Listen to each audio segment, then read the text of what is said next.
সালামু আলাইকুম, আমি আদিল শাহরিয়ার।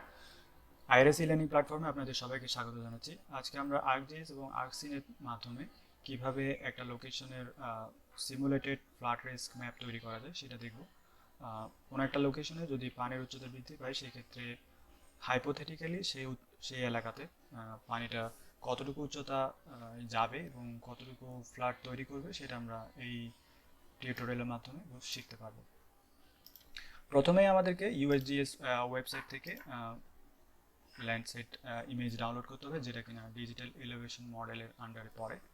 যেহেতু আমরা ডিজিটাল এলিভেশন মডেল নিয়ে কাজ করব, সেই ক্ষেত্রে আমরা খুব দ্রুত ফিচার টাইপটা অর্থাৎ আমরা ফিচার বা অ্যাড্রেস পাত্র দিয়ে লোকেশনটাকে সেট করে তারপরে সেই লোকেশনটা সিলেক্ট করার পরে আমাদের ডাটা সেটে আমাদেরকে ডিজিটাল এলিভেশন সিলেক্ট করে SRTM সিলেক্ট করে প্রত্যেকটা তীর চিহ্ন দিতে হবে, অথবা আমরা যেই ল্যান্ডসেট ইমেজ দিয়ে কাজ করতে চাচ্ছি শুধুমাত্র সেটা সিলেক্ট করে আমরা রেজাল্ট দিলেই আমাদের কাঙ্ক্ষিত ম্যাপগুলো তৈরি চলে আসবে।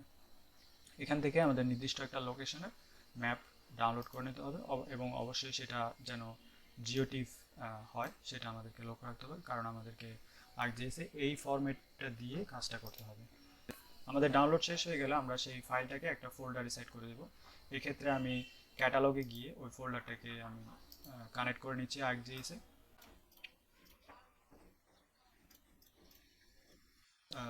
USGS থেকে কাঙ্ক্ষিত ল্যান্ডসেট ইমেজটি ডাউনলোড করার পরে আমরা ক্যাটালগে ওই ফোল্ডারটিকে সেট করে নিব যেখানে আমরা ওই ল্যান্ডসেট ইমেজটাকে লোকেট করেছি, এবং প্রয়োজনীয় সবগুলো ফাইলে আমরা এই ফোল্ডারে লোকেট করব। তো আমি ওই ল্যান্ডসেট ইমেজের নাম বান্দরবন রেখেছি এবং সেটাকে আমরা এখন লেয়ারে ফেলবো। লেয়ারে ফেলার পরে আমাদেরকে এখানে একটা মেসেজ দেখাচ্ছে, সেটা হচ্ছে ইনসাফিসিয়েন্ট পিরামিড, অর্থাৎ আপনি যদি হাই রেজুলেশনে কাজ করতে চান সেক্ষেত্রে এই ইমেজটা প্রেফারেবল না। সেক্ষেত্রে ওরা অটোমেটিক্যালি সেই পিরামিডগুলোকে ইনক্রিজ করে দেবে। যদি আপনার লো প্রোফাইল কম্পিউটার হয় অর্থাৎ খুব বেশি প্রসেস করতে না পারে সেই ক্ষেত্রে আপনি এখানে নো দিবেন, যেহেতু খুব দ্রুত যেন আপনি ওই ছবিটাকে প্রসেস করতে পারেন। আমরা নো দিচ্ছি এবং ছবিটা আমাদের স্ক্রিনে চলে আসছে। এখন আমাদেরকে আসলে এই ছবিটাকেই আমরা রেস্টারে প্রসেস করব, কিন্তু তার আগে আমাদেরকে ভ্যাক্টরে অর্থাৎ পলিগনে ওই ইমেজটাকে সিলেক্ট করে সেখানে সেটাকে আমাদেরকে রেস্টারে কনভার্ট করে নিতে হবে। এই জন্য আমরা প্রথমেই এই ফোল্ডারেই ঠিক একই ফোল্ডারে আমরা একটা নিউ শেপ ফাইল তৈরি করছি। নিউ শেপ ফাইলকে আমরা ওয়াটার লেভেল বা যে কোনো আপনি নাম দিতে পারেন এবং আমরা ফিচার ট্যাবে পলিগন সিলেক্ট করব। যেহেতু আমরা বান্দরবন এলাকা নিয়ে কাজ করছি, সো আমাদের কোঅর্ডিনেট সিস্টেমে আমরা WGS 1984 সিলেক্ট করব এবং ওকে দিয়ে দেব। ঠিক আমার ফোল্ডারে একটা শেপ ফাইল ক্রিয়েট হয়ে গেছে এবং আমরা এটাকে এখন এডিটর টুলের মাধ্যমে এডিট করব।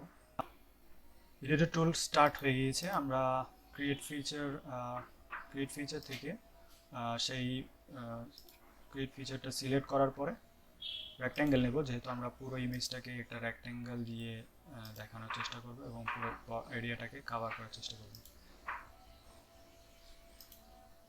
আমরা পুরো এরিয়াটাকে একটা রেক্ট্যাঙ্গেল শেপে কভার করার পরে আমরা স্টপ এডিটিং দেব এবং সেটাকে সেভ করব। এখন আমাদেরকে সেই ওয়াটার লেভেলের অ্যাট্রিবিউট ট্যাবল থেকে একটা নতুন ফিল্ড তৈরি করতে হবে এবং সেই ফিল্ডে আমরা ওয়াটার লেভেল লিখে দেব।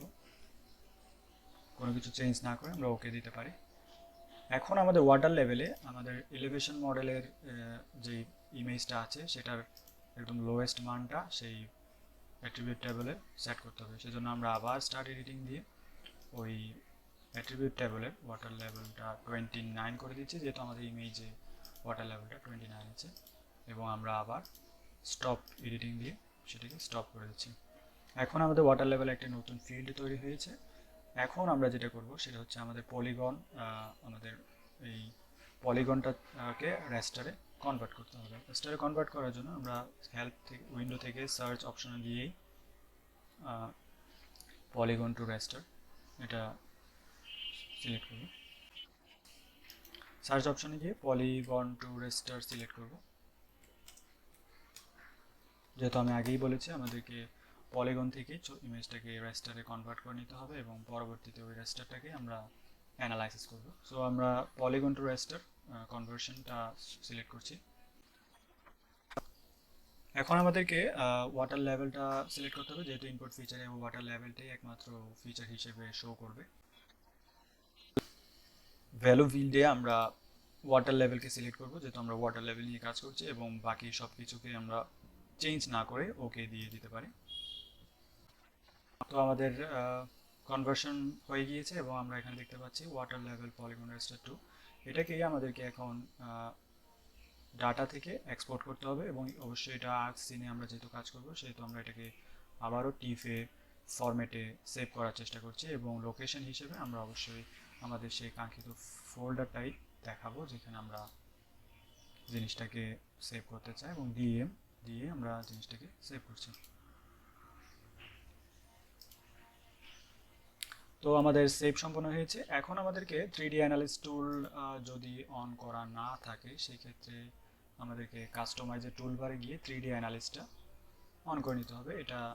এটা দিয়ে আমরা আসলে 3Dতে আমরা সিমুলেশনটা করব, সেক্ষেত্রে আমাদের 3D অ্যানালিস্ট টুলটা অবশ্যই প্রয়োজন। 3D অ্যানালিস্ট টুল অন থাকলে আমরা দেখব যে তার ঠিক পাশে আর্কসিন অপশনটা আছে। তো আমরা আর্কসিনে ক্লিক করব। আর্কসিন ওপেন হয়ে গিয়েছে। আমরা দেখতে পাচ্ছি আমাদের ক্যাটালগে আর্কসিনে সেই ডিএম ফোল্ডারটা শো করছে, এবং আমাদের যে দুটো ফাইল আমরা ডাউনলোড করেছি এবং প্রসেস করেছি, দুটো ফাইলই আমাদেরকে এখানে শো করছে। তো আমরা একে একে আমাদের টিপ ফাইলটা যেটা আমরা ডাউনলোড করেছিলাম এবং আগের মতো আমাদেরকে সেই পিরামিডের মেসেজটা শো করছে, আমরা নো দিয়ে দিচ্ছি, এবং আমরা যেটাকে পলিগন টু রেস্টারে কনভার্ট করেছি সেই টিপ ফাইলটাকে আমরা এখানে ফেলবো, এবং ঠিক এইভাবে একটা আমরা ইমেজ দেখতে পাবো। এখান থেকে আমরা চাইলে আমাদের কালার র্যামটা চেঞ্জ করে নিতে পারি এবং পরবর্তীতেও আমরা সেটা করতে পারি। এখন আমাদেরকে যে কাজটা করতে হবে, এখন আমাদেরকে বান্দরবান টিফ যে ফাইলটা ডাউনলোড করেছিলাম তার প্রপার্টিসে যেতে হবে। প্রপার্টিসে গিয়ে আমরা বেস হাইটে যাব। বেস হাইটে গিয়ে floating on a custom surface এটাকে আমরা সিলেক্ট করব এবং অ্যাপ্লাই দিয়ে ওকে করব। ওকে করলে আমাদেরকে এরকম একটা কনভার্সন ম্যাপ দেখাবে। এটাকে আমরা এখন ঠিক করার জন্য সিন লেয়ারে সিন প্রপার্টিতে যাব। ভার্টিক্যাল এক্সাগারেশন অপশনটাতে ক্যালকুলেট ফ্রম এক্সটেন্ট চাপ দেবো এবং অ্যাপ্লাই দিয়ে ওকে দিয়ে দেবো। আমাদেরকে ইমেজটা এখন মোটামুটি একটা 3D শেপে দেখাচ্ছে, এবং আমরা রিয়েল লাইফে কতটুকু এলিভেশনে কতটুকু সিমুলেশন ম্যাপ হতে পারে সেটা আমরা এখন দেখতে পাচ্ছি। এখন আমরা ওয়াটার লেভেল টু পলিগন স্টারের প্রপার্টিসে গিয়ে আমরা চাইলেই অ্যাট্রিবিউটের যেই কালারটা আছে অর্থাৎ ভ্যালু ফিল্ডে আছে ইউনিক ভ্যালুস, সেই কালারটা আমরা চেঞ্জ করে দিতে পারি। ডাবল ক্লিক করলে আমরা যে কোনো কালারে সেটাকে কনভার্ট করে নিতে পারবো। আমরা এক্ষেত্রে ডিপ ব্লুটাই সিলেক্ট করছি।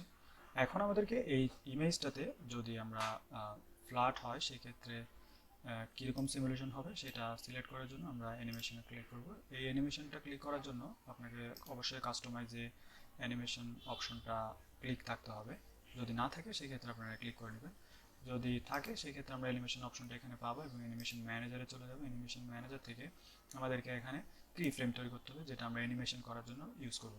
আমরা কি ক্রিয়েটে দেওয়ার পরে আমাদেরকে এখানে লেয়ারে সিলেক্ট করতে হবে এবং এখান থেকে ওয়াটার লেভেল পলিগন টু রেস্টারটা সিলেক্ট করতে হবে, অর্থাৎ যেটা আমরা পলিগন টু রেস্টারে কনভার্ট করেছি সেটাকে আমরা সিলেক্ট করবো এবং নিউ সিলেক্ট করবো। নিউ সিলেক্ট করলে আমাদেরকে একটা লেয়ার ট্র্যাক অটোমেটিকলি তৈরি হবে এবং আমরা এখান থেকে একটা ক্রিয়েট সিলেক্ট করবো।